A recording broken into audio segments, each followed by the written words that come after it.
கவலையா இருக்கீங்களா? கவலையா இல்ல? அப்படியே அவங்க ஃபேஸ் ஒரு மாதிரியா இருக்கு. கைஸ், அண்ணனோட ஃபேஸ் ஒரு மாதிரியா இருக்குல்ல?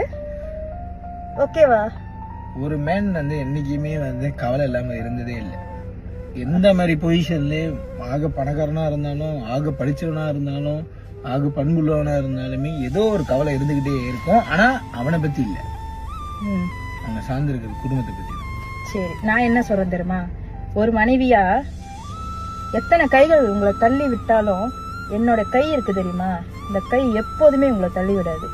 எந்த இடத்துலயும் என்னோட கணவனை வந்து நான் யாருக்கும் விட்டு கொடுக்கவும் மாட்டேன், தரக்குறைவா பேசவும் விட மாட்டேன். என்னை தாண்டிதான் எந்த ஒரு விஷயமா இருந்தாலும் உங்களுக்கு வரணும்.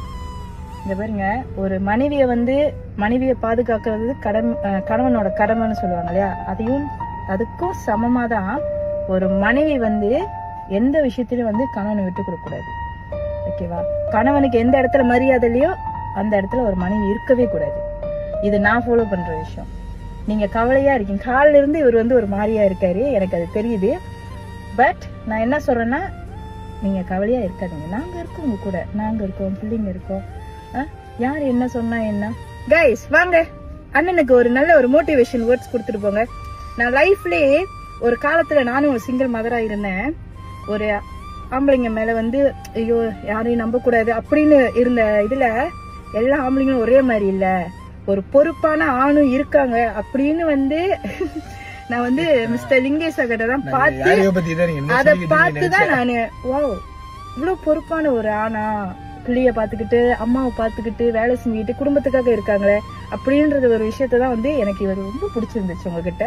அதை பார்த்துதான் நானே இவரை லவ் பண்ணேன். ஸோ இப்போ வரைக்கும் அந்த நம்பிக்கை என்ன, நீங்க வந்து அந்த நம்பிக்கையை காப்பாத்திட்டு தான் இருக்கீங்க.